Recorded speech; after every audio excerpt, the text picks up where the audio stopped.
नमस्कार, मैं मयूर पांडे एक बार फिर आपका अथर्व आईएएस के यूट्यूब चैनल पे आपका स्वागत करता हूं। आज हम भारतीय संविधान पर एक नज़र डालेंगे और उसके भागों की चर्चा करेंगे कि किस किस भाग में किस किस विषय का उल्लेख किया गया है तथा यह जानेंगे कि क्या ये सभी भाग मूल संविधान में ही थे या उनको बाद में संशोधनों के द्वारा शामिल किया गया। यह एक ऐसा टॉपिक है जिससे हर परीक्षा में सवाल आते हैं। या तो सीधे सीधे पूछ देगा आपका कि मान लीजिए राज्य के नीति निदेशक तत्व हैं, वो पूछ लेगा कि यह किस भाग में है या इसको किस देश से लिया गया है, या मिलाने के लिए आपको दे देगा 5-6 विषय का उल्लेख करेगा, अभी उनके सामने भागों का बता देगा और कह दीजिएगा मिलान कीजिए। आज हम इस वीडियो के माध्यम से इस भागों का अच्छे से अध्ययन करेंगे ताकि अगर इस टॉपिक से कोई सवाल हमारे आए तो वो गलत ना हो। तो हमारा क्या है? संविधान। विषय क्या है? संविधान। एक बार ध्यान रखिएगा, संविधान में मूल रूप से यानी मूल संविधान में आपके 22 भाग थे। कितने भाग थे? 22 भाग। 8 अनुसूचियां थी। 8 क्या थी? अनुसूचियां थी तथा 395 अनुच्छेद था। यानी अगर आपका सवाल आया कि मूल संविधान में कितने भाग थे तो 22 भाग थे। कितनी अनुसूचियां थी? 8 अनुसूचियां थी। और कितने अनुच्छेद थे? तो 395। समय के द्वारा जब बीता और संशोधनों के द्वारा इसमें 4 अनुसूचियों को और जोड़ा गया और वर्तमान में कितनी अनुसूचियां हो गई? 12। वर्तमान में कितनी अनुसूचियां हो गई? 12। और इसी के साथ नए भागों को भी जोड़ा गया, नए अनुच्छेद को भी जोड़ा गया। लेकिन भागों को जोड़ने के लिए नवीन भागों की स्थापना नहीं की गई, बल्कि मूल जो भाग थे ना उसी में क ख करके वृद्धि कर दी गई। यानी पूछा जाए तो आज वर्तमान में भी कितने भाग हैं? तो 22 भाग है। लेकिन अनुसूचियों की संख्या कितनी हो गई है? 8 से बढ़कर 12 हो गई है। और अनुच्छेद भी कितने हैं? तो वर्तमान में अनुच्छेद कितने हैं? 395। यानी मूल रूप से संविधान में कितना था? तो 22 भाग, 8 अनुसूचियां और 395 अनुच्छेद। समय के साथ इसमें नवीन संशोधन किए गए। अनुसूचियों की संख्या तो बढ़ गई क्योंकि इसके लिए नवीन अनुसूचियों की स्थापना की गई, 9वीं, 10वीं, 11वीं, 12वीं। अब उसमें क्या क्या दिया गया है और कौन से संशोधन किया गया था, ये हम अगले वीडियो के माध्यम से जानेंगे। नवीन भागों को भी जोड़ा गया, लेकिन इसके लिए पूर्ण रूप से नवीन भाग नहीं जोड़े गए, बल्कि क्या किया गया? उसी में क ख करके उसमें वृद्धि कर दी गई। और ठीक उसी प्रकार से अनुच्छेदों की संख्या में भी वृद्धि हुई, लेकिन मूल रूप से संख्या में वृद्धि नहीं हुई, बल्कि क या ख करके इसमें वृद्धि कर दिया गया। जैसे मान लीजिए भाग 4 हम जानते हैं क्या है?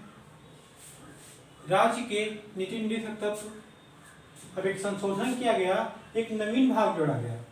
तो उसके लिए भागों की स्थापना तो अलग से की नहीं गई, बल्कि बस 4 में 4 क करके एक नवीन भाग को जोड़ दिया गया, क्योंकि संख्या तो 4 ही रही यहाँ पे। ऐसे ही 14 है, अनुच्छेद 14 भाग 14 जो अखिल भारतीय सेवाओं के बारे में बताता है, सिविल सर्विसेज की बात बताता है, और एक 14 क करके जोड़ दिया गया।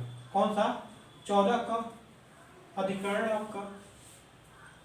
ऐसे ही अनुच्छेदों में भी किया गया, यानी अनुच्छेद 51 है, यह किसका भाग है? तो भाग 4 का, निजी निवेशक तत्व का। मूल का तत्व आ गया 4 क में, और उसके लिए बस 51 में क को ऐड कर दिया गया, क को जोड़ दिया गया। और ऐसे ही वृद्धि हुई भाग और अनुच्छेद में। यानी एक सवाल आया तब वर्तमान में कितने हैं? तो मूल रूप से कितने थे? 22 भाग, 8 अनुसूचियां, 395 अनुच्छेद। अब कोई पूछे वर्तमान में कितने हैं, तो वर्तमान में भी संख्या कितनी है? 22 भी संख्या है भागों की, लेकिन अनुसूचियों की संख्या कितनी हो गई है? 12। और अनुच्छेद की भी संख्या कितनी है? 395। लेकिन अब एक सवाल यहाँ पे और आता है कि मान लीजिए पूछ दिया एग्जाम में कि वर्तमान में गणना की दृष्टि से, वर्तमान में यह क्या है? मूल संविधान। यह क्या है? वर्तमान। लेकिन एक यहां पे और जो दिया कि वर्तमान में गणना की दृष्टि से, किसकी दृष्टि से? गणना की दृष्टि से। तब यहां पर हमारा क्या आंसर हो जाएगा? 25 भाग, 12 अनुसूचियां,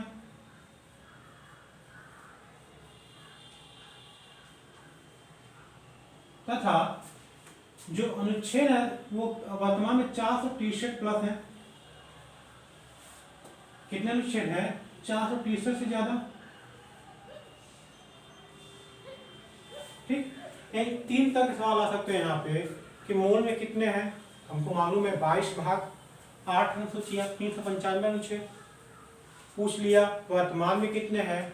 भाग तो 22 ही है, अनुच्छेद भी 395 ही है, लेकिन अनुसूचियों की संख्या कितनी हो गई है? 12।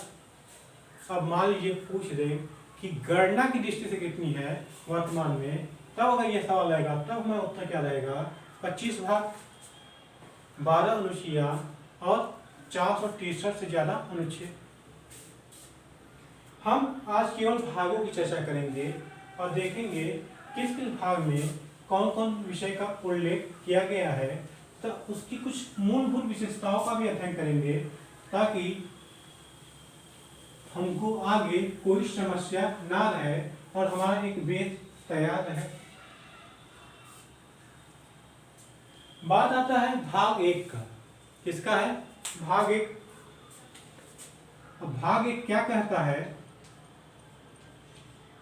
यह संघ बताता है और उसके राज्य क्षेत्रों की बात करता है, यानी एरिया की बात करेगा, क्षेत्रफल की बात करेगा। क्षेत्रफल मतलब कौन कौन से क्षेत्र आएंगे जो भारत संघ के अंतर्गत आते हैं, वो किस प्रकार के आएंगे, क्या वो केवल राज्य रहेंगे या संघ राज्य क्षेत्र रहेंगे, या ऐसे भी क्षेत्र आ सकते हैं जिनको भविष्य में किसी समझौते के द्वारा अधिग्रहण किया जाए। ये सारी बातें कहाँ पर लिखी गई है? तो भाग 1 में। अगला भाग कौन सा है? भाग 2। अब ये परिचय दे दिया कि हमारा क्षेत्र क्या क्या रहेगा, कौन कौन से क्षेत्र भारत संघ के अधीन रहेंगे। अब भाग 2 बताता है कि संघ के सदस्य कौन रहेंगे, यानी यह नागरिकता की बात करता है। यह किसकी बात करता है? तो नागरिकता की। अब यह जो नागरिकता है हमारी, वो कहां से मिलता जुलता है? तो ब्रिटेन के संविधान से। यानी नागरिकता का जो विषय है, हमारी नागरिकता कैसी है? एकल नागरिकता है, ध्यान रखिएगा। ये बहुत ही फेमस सवाल है जो आता रहता है। कैसा नागरिकता है हम लोग का? एकल नागरिकता है। ठीक, और कहां से मिलता जुलता है? तो ब्रिटेन से। यानी हम क्या हैं, आप क्या है? तो हम यूपी के नहीं हैं, हम यूपी के निवासी हो सकते हैं, नहीं। हम नागरिकता की बात आएगी कि हम कहाँ के नागरिक हैं, तो हम भारत देश के नागरिक हैं। हम यूपी के निवासी हो सकते हैं, बिहार के निवासी हो सकते हैं, केरला के हो सकते हैं, जम्मू यूटी के हो सकते हैं, लद्दाख यूटी के हो सकते हैं। लेकिन नागरिक की बात आएगी, नागरिकता की बात आएगी, तो हम कहाँ के नागरिक होंगे? तो भारत की। एक देश और है जहाँ पे दोहरी नागरिकता पाई जाती है, और वो है आपकी यूएसए, अमेरिका। ठीक, यहाँ पे एक चर्चा और कर लिया जाता है, इन दोनों के संबंध में अगर इसमें कोई भी कानून बनाना होगा। अब क्यों कानून बनाना होगा? जैसे बीच में का कैब जो आया था, जिसमें बहुत हो हल्ला मचा था, तो किसको कानून बनाने का अधिकार दिया गया था? संसद को। यानी इन दोनों भागों के विषय में जो भी कानून बनाएगा वो कौन कानून बनाएगा? संसद। और कैसे कानून बनाएगा? तो ये सामान्य बहुमत के द्वारा। किसके द्वारा? सामान्य बहुमत के द्वारा कानून बना सकता है यहाँ पे। ठीक, किसके किसके विषय में? तो संघ और उसके राज्य क्षेत्रों के विषय में। यानी मान लीजिए कभी ऐसा हो, जैसे अब जम्मू छोड़ दीजिए, मान लीजिए कभी ऐसा हो कि यूपी को 4 भागों में 2 भागों में विभाजित करना होगा, तब इसके लिए कौन कानून बनाएगा? तो इसके लिए संसद कानून बनाएगा। ठीक, नए राज्यों को मान लीजिए शामिल करना हुआ, जैसे सिक्किम को शामिल किया गया था, तो उसके लिए भी कानून कौन बनाएगा? संसद। अब सामान्य बहुमत क्या होता है? मान लीजिए 100 सदस्य हैं कहीं पे, ठीक, 100 सदस्यों में अगर 50 से एक ने भी ज्यादा कह दिया कि ये कानून बनना चाहिए, तो कानून बन जाएगा, और इतने ने कह दिया नहीं, तो वो कानून नहीं बनेगा। सामान्य बहुमत का तात्पर्य क्या होता है कि आधे से केवल एक अधिक, आधे से केवल एक अधिक। अब चर्चा मैं यहाँ पे क्यों कह रहा हूँ? जैसे नागरिकता कोई छोटा मुद्दा तो है नहीं, और किसी राज्य को छोटा करना हो, नाम में परिवर्तन करना हो, क्षेत्रफल घटाना हो, बढ़ाना हो, यह भी छोटा मुद्दा तो है नहीं। अब स्टूडेंट क्या होता है कि मतलब छोटी छोटी चीजों को ध्यान से पढ़ते नहीं है। अब मान लीजिए सवाल आ गया एग्जाम में, तो हमको लगा मुद्दा तो छोटा नहीं है, तो सामान्य बहुमत कैसे हो सकता है? एक और कानून बनता है 2/3 से, या एक और कानून बनता है 2/3 बहुमत। और जब आधे से अधिक राज्य उसके समर्थन में होंगे, तो जब लड़का ध्यान से वहां पे ध्यान ही नहीं आता इस विषय पे, तो उसको या तो यह लगेगा या तो यह लगेगा। तो ध्यान हमेशा दीजिएगा कि अगर नागरिकता से संबंधित कोई भी कानून हो, या संघों को छोटे मतलब राज्य को बांटना है, विभाजित करना है, नाम में परिवर्तन करना है, नए राज्यों को शामिल करना है, ऐसा कोई भी विषय है जो भाग 1 से संबंधित है, इसमें कानून बनाएगा कौन? संसद। और कैसे बनाएगा? तो केवल सामान्य प्रक्रिया यानी सामान्य बहुमत के द्वारा। फिर बात आता है भाग 3 का। किसका भाग आता है? बात आती है तो भाग 3 वाला। तो जो भाग 3 है आपका ना, वो बताता है मूल अधिकार के बारे में। भाग 3 किसके बारे में बताता है? तो भाग 3 बताता है मूल अधिकार। भाग 3 किसके बारे में बताता है? तो यह मूल अधिकारों की चर्चा करता है।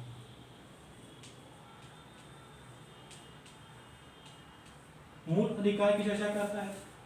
अब यहाँ पे भी सवाल आ जाता है कभी कभी कि कितने प्रकार के मूल अधिकार दिए गए हैं, या मूल संविधान में कितने प्रकार के मूल अधिकार शामिल थे। और मान लीजिए अवधारणा है, तो क्या हमने किसी अन्य संविधान से इसको लिया है? तो एक बार ध्यान रखिएगा, जो मूल अधिकार है वो किससे लिया गया है? अमेरिका से। किससे? अमेरिका से। और मूल अधिकार जो मूल संविधान था हमारा, उसमें 7 प्रकार के मूल अधिकार की चर्चा की गई थी। यानी मूल संविधान में 7 प्रकार के मूल अधिकारों की चर्चा की गई थी। एक वर्तमान में कितने हैं, या कितने हैं मूल में था, और वर्तमान में कितना है? 6 प्रकार के हैं। वर्तमान में कितने हैं? 6 प्रकार के हैं। क्योंकि एक था हमारा मूल अधिकार संपत्ति का अधिकार। क्या था? संपत्ति का अधिकार जो था हमारा मूल अधिकार था मूल संविधान में। अब उसको क्या किया गया 44वें संविधान संशोधन के द्वारा, कब, 1978 में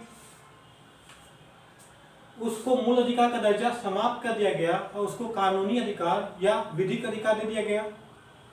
तो उसको अनुच्छेद 300 क में, कहाँ पे, अनुच्छेद 300 क में उसको स्थान दे दिया गया, यानी भाग 12 और अनुच्छेद 300 क। अब पूछेगा मान लीजिए मूल संविधान में किस भाग में था, तो किस भाग में था, भाग 3 में था। वर्तमान में कहा है तो यह भाग 12 में है।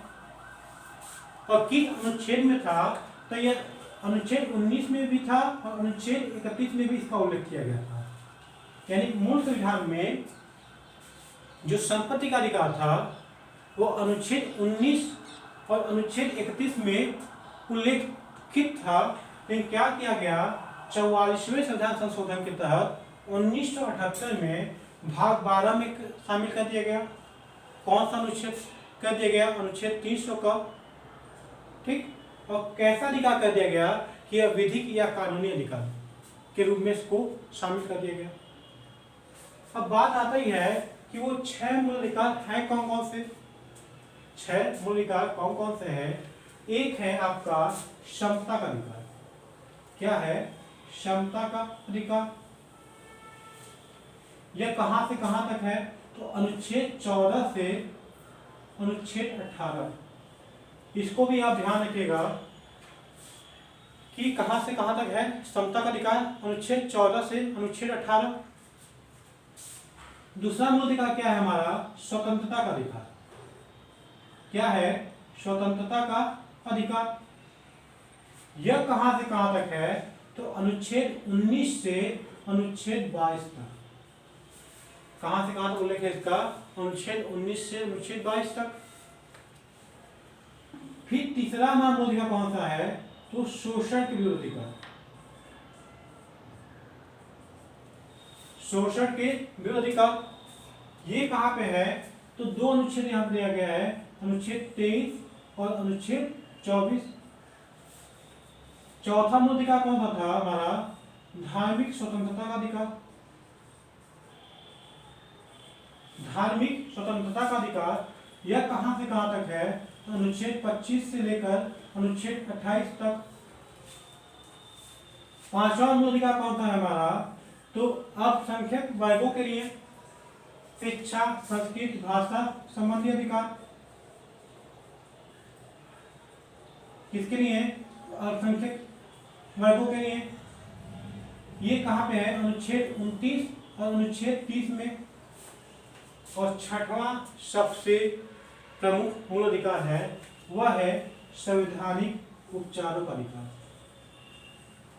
जिसको भीमराव अंबेडकर, श्री भीमराव अंबेडकर, जो कि बहुत ही महान व्यक्ति थे, वर्तमान में उनकी आलोचना की जाती है, लेकिन एक बार ध्यान रखिएगा कि आलोचना किसी की भी की जा सकती है, लेकिन अगर तटस्थ रूप से देखेंगे तो बहुत ही वो उन महान व्यक्तियों में शामिल थे कि जहां आज हमारा देश पहुंचा हुआ है, इतनी मुश्किलों के बावजूद बाहर का लोकतंत्र बना हुआ है, तो उसका देन इन्हीं को जाता है, जिसको भीमराव अंबेडकर को।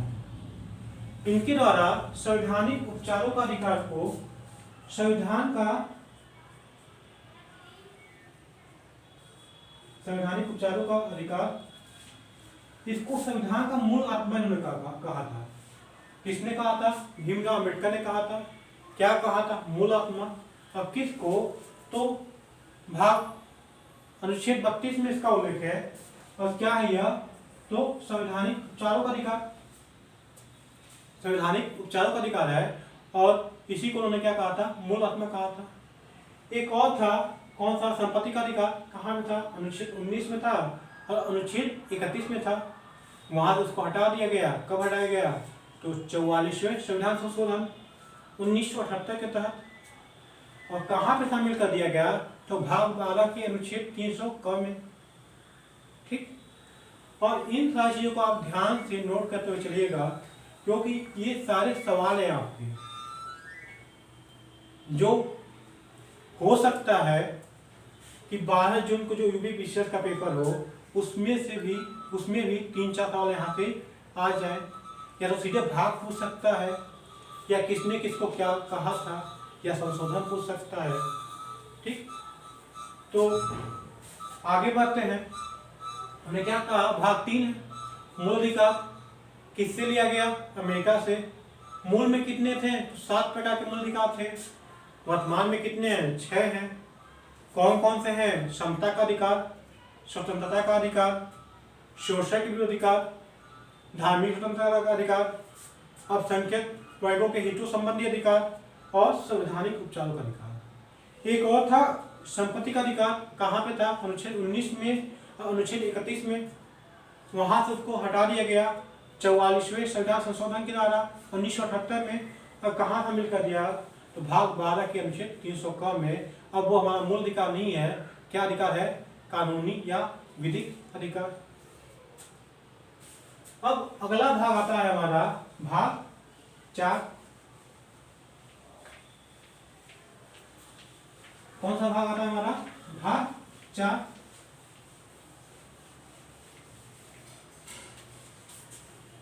ठीक, अब भाग 4 में किसका उल्लेख किया गया है, तो उल्लेख है राज्य के नीति निर्देशक तत्व का। किसका, राज्य के नीति निर्देशक तत्व का। यानी यह राज्य को निर्देश दिया गया है, लेकिन यह बाध्यकारी निर्देश नहीं है, और कहा गया है कि आपको यह काम करना है। और यह किस देश से प्रेरित है, तो यह आयरलैंड के संविधान से। किसके संविधान से, तो यह आयरलैंड के संविधान से प्रेरित है। कौन सा भाग है, भाग 4। क्या है, राज्य के नीति निर्देशक तत्व। होता क्या है ये राज्य को बताया जाता है कि आपको यह कार्य करना है। किससे लिया गया है, तो आयरलैंड से। अगला भाग हमारा होता है भाग 4 का। अब देखिएगा यहाँ पे जो मैंने शुरुआत में बताया क वाली बात, यानी एक यह मूल संविधान में यह भाग नहीं था, इसको क जोड़ दिया गया, और इसका नाम क्या था, मौलिक कर्तव्य या मूल कर्तव्य।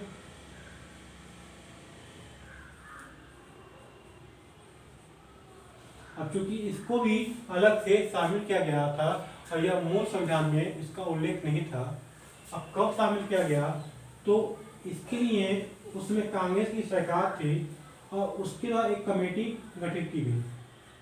उस कमेटी का नाम था स्वर्ण सिंह कमेटी। उनके द्वारा इसको बताया गया कि मूल कर्तव्य को आपको शामिल करना चाहिए। अब कितने प्रकार के उन्होंने दिया था, ये हम आगे चर्चा करेंगे, और कितने प्रकारों को शामिल किया गया, कि भविष्य में इसका संशोधन भी किया गया। तो इसको कब शामिल किया गया था, तो 42वें संविधान संशोधन के तहत। कब, 1976 में। ये बात यहाँ पर और ध्यान रखिएगा, 42वें संविधान संशोधन को मिनी संविधान कहा जाता है। क्या कहा जाता है, मिनी संविधान। अब क्यों, ये हमारा आगे की वीडियो में चर्चा का विषय रहेगा। ठीक, मौलिक कर्तव्य को कब शामिल किया गया, तो स्वर्ण कमेटी के अनुशंसा पे।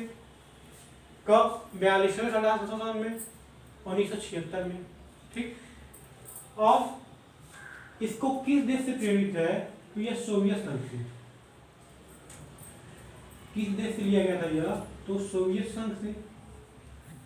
और वर्तमान की बात करें तो भारत और जापान केवल 2 ऐसे देश हैं जहां के संविधान में मूल कर्तव्यों की चर्चा की गई है।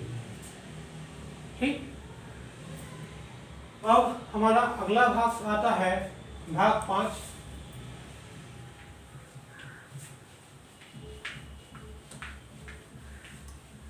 आज हम इस वीडियो में केवल भाग 10 तक चर्चा करेंगे, और जो बाकी भाग है उसका अगले वीडियो में, ताकि इसका एक हम लोग रिकॉल भी कर लें।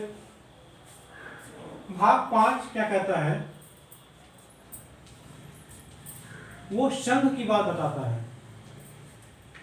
अब संघ तो संघ का यहाँ पे क्षेत्र नहीं बताएगा, उसका प्रशासन वो बताता है कि इसके कौन कौन से क्या क्या होंगे अधिकारी, यानी संघ के बारे में बताता है और चर्चा करता है राष्ट्रपति की। यानी आपसे पूछे कि राष्ट्रपति किस भाग में उल्लेख है, तो भाग 5। उपराष्ट्रपति की, ठीक। लोकसभा राज्यसभा की, लोकसभा राज्यसभा की, इनके अध्यक्षों की या सभापतियों या सभापतियों की, महान्यायवादी की, किसकी, महान्यायवादी की,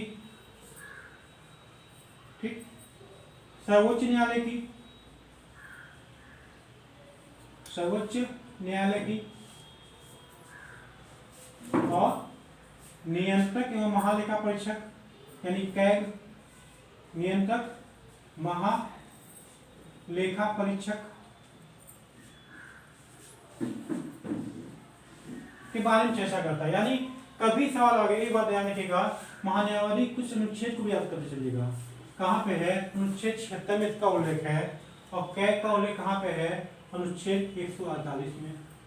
उसकी शक्तियां कहाँ पे है, तो 149 में उसकी शक्तियां और कर्तव्यों के बारे में उल्लेख किया गया है।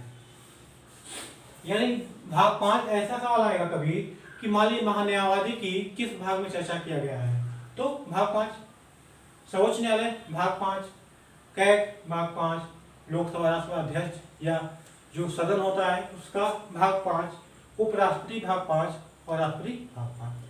यानी ये क्षेत्र की बात नहीं करेगा और बताएगा उसके प्रशासन के बारे में, बताएगा कि कौन कौन से सदस्य होंगे और कैसे कैसे उनकी कार्य क्रिया होगी। भाग 6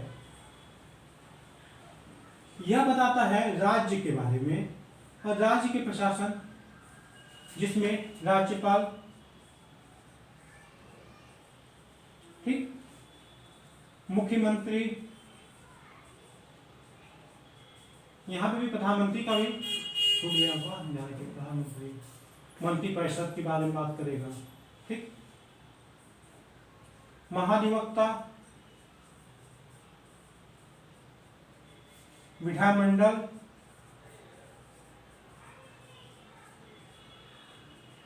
ठीक, उच्च न्यायालय, ठीक, महाधिवक्ता मान लिया आर्टिकल पूछ दिया कभी, तो आर्टिकल 165 में महाधिवक्ता का उल्लेख किया गया है। यानी भाग 5 और 6 क्या बताते हैं, प्रशासन के बारे में, किसके, संघ और राज्य के। संघ में राष्ट्रपति, उपराष्ट्रपति, लोकसभा राज्यसभा सदस्य हो गए, अध्यक्ष हो गया उनका, प्रधानमंत्री हो गया, केंद्रीय मंत्रिपरिषद हो गया, महान्यायवादी हो गया, सर्वोच्च न्यायालय हो गया, कैग हो गया।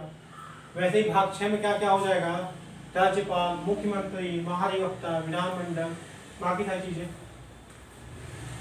अब भाग 7 भी है, तो ध्यान दीजिएगा, भाग 7 को निश्चित कर दिया गया, यानी समाप्त कर दिया गया, शून्य घोषित कर दिया गया उसको। भाग 7 क्या है, निश्चित। अब सवाल पूछते कब किया गया, तो इस पर ध्यान रखिएगा कि 7वें संविधान संशोधन के तहत, कब, 1956 में। अब ये किससे संबंधित था, तो जब हमारा संविधान बना तो कई तरह के क्या थे, रियासतें थी। कुछ किताबों में 552 और कुछ किताबों में 562, और आप 552 पे ही जाइएगा, क्योंकि लक्ष्मीकांड, जिनकी बुक बहुत ही यूनिक मानी जाती है पॉलिटी के लिए, उसमें 552 रियासतों का ही उल्लेख है। अब परीक्षा वाली जैसी बुकों में देखेंगे तो आप 562 ही आता है।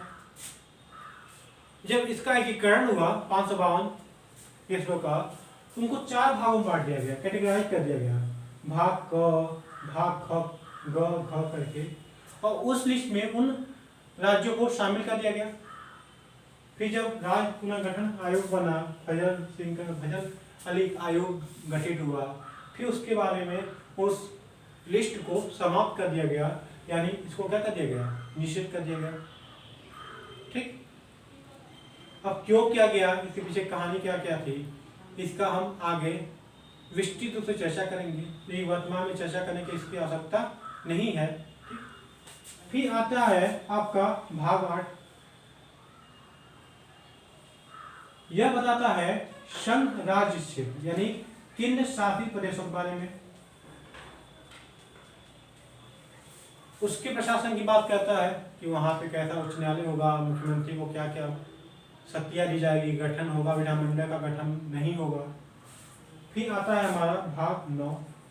ये भी एग्जाम की दृष्टि से बहुत ही महत्वपूर्ण भाग है। भाग 9 क्या कहता है? पंचायतों के बारे में। ठीक, इसको कब शामिल किया गया, अंततः स्थापित किया गया? तो 73वें संविधान संशोधन के तहत। और कब? 1992 में। अगला भाग हमारा 9 को, यह नगर पालिका की बात करता है।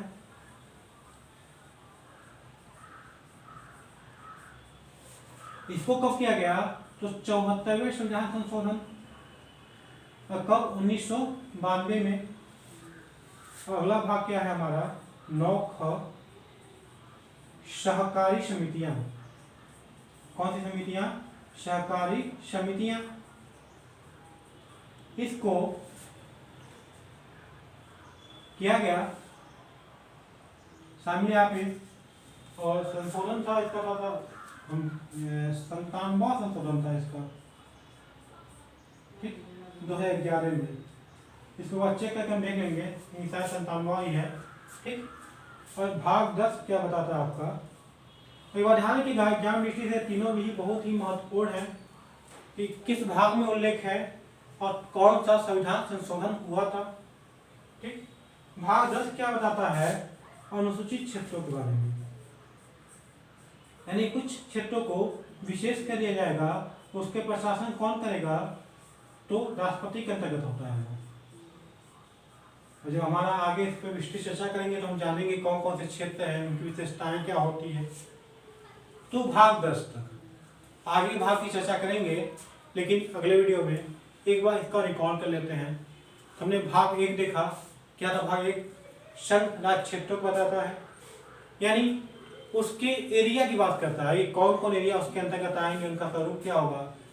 उसमें 3 तरह के दिए गए थे। एक तो राज्यों की बात की गई थी, दूसरा संघ शासित प्रदेशों की बात की गई है, और तीसरा कहा गया कि मान लीजिए भविष्य में ऐसा कोई क्षेत्र जिसको भारत संघ के अंतर्गत शामिल किया जाए, उस पे क्या कहा है कि मान लीजिए किसी को नाम परिवर्तन करना है राज्य का, राज्य को छोटा करना है, बड़ा करना है। ये सारी चीजें कहाँ पे है? भाग 1 में उल्लेख है। तो भाग 1 में कहा गया इससे संबंधित कोई भी कानून होगा, वो कानून कौन बनाएगा? संसद बनाएगा। और संसद किस प्रक्रिया से बनाएगा? तो सामान्य बहुमत की प्रक्रिया के द्वारा। फिर भाग 2 नागरिकता। कैसी नागरिकता है? तो हमारी एकल नागरिकता है। किससे लिया गया? तो ब्रिटिश संविधान से लिया गया। ऐसा कोई देश जहां पे 2 ही नागरिकता हो? तो अमेरिका। यानी हमारी पहचान क्या होगी? हम भारतीय नागरिक हैं। हम यूपी, बिहार, केरल कहीं के निवासी हो सकते हैं, ये हम वहाँ के नागरिक नहीं है। नागरिक की पहचान हमारी कैसे होती है कि हम सभी क्या हैं? भारतीय हैं। ठीक, इससे भी संबंधित कोई भी कानून आना होगा तो कौन बनाएगा? संसद बनाएगा, और सामान्य बहुमत के द्वारा बनाएगा। तीसरा भाग हमने देखा क्या है? मूल अधिकार। तो मैंने कहा मूल अधिकार किससे लिया गया है? तो अमेरिका से लिया गया है। किससे लिया गया है? अमेरिका से। मूल संविधान में 7 प्रकार के मूल अधिकारों की चर्चा थी, लेकिन एक मूल अधिकार था संपत्ति का अधिकार, जिसको 44वें संविधान संशोधन 1978 के द्वारा मूल अधिकार के श्रेणी से हटाकर कानूनी अधिकार बना दिया गया। ये भाग 3 से हटाकर भाग 12 में शामिल कर दिया गया। तो अनुच्छेद एक नया वहां किया गया, अनुच्छेद 300 का क, अनुच्छेद 300 क में शामिल कर दिया गया। और मूल अधिकार में वो कहाँ पे था? अनुच्छेद 19 में था और अनुच्छेद 31 में था। तब कितने बचे वर्तमान में? 6 मूल अधिकार बचे। कौन कौन से? तो समता का अधिकार, स्वतंत्रता का अधिकार 2 हो गए आपके। ठीक, शोषण के विरुद्ध अधिकार 3 हो गए, धार्मिक स्वतंत्रता का अधिकार 4 हो गया, अल्पसंख्यक वर्गों के हितों संबंधी अधिकार ये 5वां हो गया, और छठा आपका हो गया सबसे मेन होता है वो कि संवैधानिक उपचारों का अधिकार, जिसको भीमराव अम्बेडकर के द्वारा उसको संविधान आत्मा कहा गया है। ठीक, अगला भाग आता है हमारा भाग 4। क्या है? राज्य के नीति निर्देशक तत्व, यानी राज्यों को बताया गया है कि आपको यह कार्य करना है, तो वह बाध्यकारी नहीं है, यानी उसमें जो बातें उल्लेख की गई है।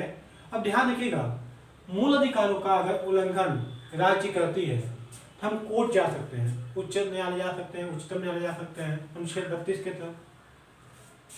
ठीक, वो वहां पे बताएगी कि जो राज्य हैं वो गलत कार्य कर रहे हैं और हमारे मूल अधिकारों का क्या हो रहा है, हनन हो रहा है। लेकिन मान लीजिए भाग 4 में कोई ऐसी बात की गई है जो राज्य नहीं मान रहा है या उसके विपरीत कार्य कर रहा है या उन कार्यों को वो कर ही नहीं रहा है, तो उसके खिलाफ हम कोर्ट में नहीं जा सकते हैं, यानी वो न्याय योग्य या बाध्यकारी नहीं है। अब जो राज्य के नीति निर्देशक तत्व हैं वो किससे लिया गया है? आयरलैंड के संविधान से। किसके? आयरलैंड के संविधान से। अगला भाग हमारा आया भाग 4 क, जिसको 42वें संविधान संशोधन के तहत 1976 में शामिल किया गया। और इस संविधान संशोधन 42वें वाले को मिनी संविधान के नाम से जाना जाता है। और एक कमेटी बनी थी, कौन सी कमेटी? Assured Singh committee. ठीक, और यह किससे प्रेरित है? मूल कर्तव्य हमारा तो सोवियत संघ से। भाग 5 हमारा संघ के प्रशासन की बात करता है, जिसमें राष्ट्रपति, उपराष्ट्रपति, प्रधानमंत्री, मंत्रिपरिषद, महान्यायवादी, सर्वोच्च न्यायालय आपके, ठीक, कैग, नियंत्रक, महालेखा परीक्षक। 6 उसी प्रकार से राज्यों के प्रशासन की बात करता है, राज्यपाल, मुख्यमंत्री, मंत्रिपरिषद, महाधिवक्ता। 7 को समाप्त कर दिया गया। 8 क्या कहता है? भाग 8 यह केंद्र शासित प्रदेशों की बात करता है। 9 पंचायत की बात करता है, जिसको 73वें संविधान संशोधन के तहत 1992 में अंततः स्थापित किया गया था। भाग 9 का नगर पालिका की बात करता है, जिसको 74वें संविधान संशोधन के तहत 1992 में शामिल किया गया। और फिर 9 ख सहकारी समितियां 97 संविधान संशोधन और 2011 में इसको शामिल किया गया। ठीक, और भाग 10 किसकी बात करता है? ये अनुसूचित क्षेत्रों के प्रशासन की बात करता है। अगले वीडियो में हम मिलेंगे, हम बाकी भागों की चर्चा करेंगे। और एक बात ध्यान रखिएगा, ये देखने में बहुत ही छोटा टॉपिक है, लेकिन हर परीक्षा में इससे आपको 1 या 2 सवाल मिल जाएंगे। नमस्कार।